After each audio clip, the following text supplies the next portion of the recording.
5 August পরবর্তী বাস্তবতায় বিভিন্ন বয়ান তৈরি করে সাহসিকতার গল্প শোনায়, যাদের বিগত 15.5 বছরে যাদের নামে একটি জিডি পর্যন্ত হয়নি, এই গুপ্তচরদের নামে একটি জিডি পর্যন্ত নেই, যারা একটি দিন খুনি হাসিনার বিরুদ্ধে একটি স্ট্যাটাস দেওয়ার পর্যন্ত সাহস রাখেনি, তারা আজকে আমাদের সাহসিকতার গল্প শোনায়। যারা মহান রব্বুল আলামিন আল্লাহকে নাকি তারা সারা নাকি কাউকে ভয় পায় না, কিন্তু বিগত 15.5 বছর আমরা দেখেছি খুনি হাসিনার ভয়ে তারা খুনি হাসিনার বিরুদ্ধোচ্চারণ তো পরের কথা, তারা সরাসরি ছাত্রলীগের পোস্ট নিয়ে তারা সাধারণ শিক্ষার্থীদের উপর হামলা নির্যাতনে জড়িত ছিল। তারা নাকি আল্লাহ ছাড়া কাউকে ভয় পায় না। অবশ্য আমরা দেখেছি 15.5 বছর আল্লাহ থেকেও তারা খুনি হাসিনাকে এত বেশি ভয় পেয়েছে, সকল শিক্ষা প্রতিষ্ঠানে তারা ছাত্রলীগের পদ পদবি নিয়ে সাধারণ শিক্ষার্থী এবং ছাত্রদলের নেতাকর্মীদের সাথে উপর হামলার সাথে সরাসরি জড়িত। এটি কিন্তু আমাদের বক্তব্য নয়। এই যে সাধারণ শিক্ষার্থীদের উপর বিগত 15.5 বছর ছাত্র শিবিরের নেতাকর্মীরা সরাসরি হামলার সাথে জড়িত, এটিও ছাত্র দলের বক্তব্য নয়, এটি হলো সকল ছাত্র সংগঠনের বক্তব্য। আপনারা সেই সোশ্যাল মিডিয়ায় দেখেছেন, আপনার সংবাদ মাধ্যমে তা প্রকাশ করেছেন। ধন্যবাদ।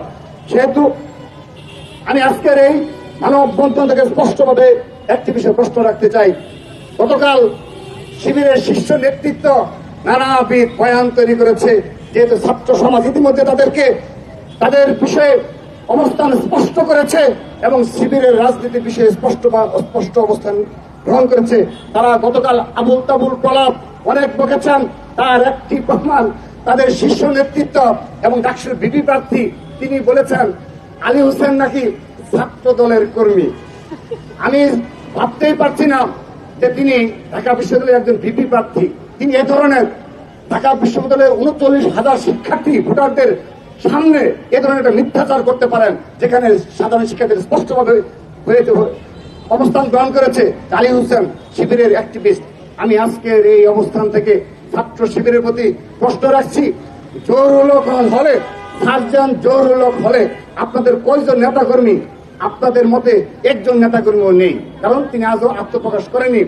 ঢাকা বিশ্ববিদ্যালয়ে আপনাদের আত্মস্বীকৃত শিবিরের নেতাকর্মী কতজন? মাত্র 17 জন, মাত্র 21 জন। যদি তা না হয়ে থাকে তাহলে আলী হোসেন তো আপনার থেকে বড় অ্যাক্টিভিস্ট, কিন্তু সরাসরি সোশ্যাল মিডিয়ায় তিনি সরাসরি বলেছেন তিনি শিবির এবং জামাতের সমর্থক। তাহলে যারা স্বীকার করেনি, যারা সোশ্যাল মিডিয়ায় নিজেদের অবস্থান স্বীকার করেনি, গুপ্ত শিবির, তারা আরো কত ভয়ঙ্কর। আপনারা একটু ভেবে দেখুন তাদের অবস্থান কতটা ভয়ঙ্কর। অর্থাৎ ছাত্র শিবির তাদের এই গুপ্তচুরির মাধ্যমে, গুপ্ত ভিত্তির মাধ্যমে তারা যদি কোনো কিছু বাস্তবায়ন করতে চায় এবং তারা যদি এই এখনো বিগত 15.5 বছর গুপ্ত রাজনীতি করেছে, তারা এখনো যদি লজ্জা পায়, নারীদের মতো তারা যদি লজ্জা পায়, আমি তাদেরকে আহ্বান জানাই তারা যেন বুরকা পরিহিত হয় এবং চুরি করে এই রাজনীতি করে। ছাত্র রাজনীতি করবে তারাই, যারা সাহসী বিবেকবান, তারাই ছাত্র রাজনীতি করবে। কিন্তু এ ধরনের গুপ্তচর বৃত্তি এবং যারা তাদের আদর্শ নিয়ে কথা বলতে লজ্জা পায় এবং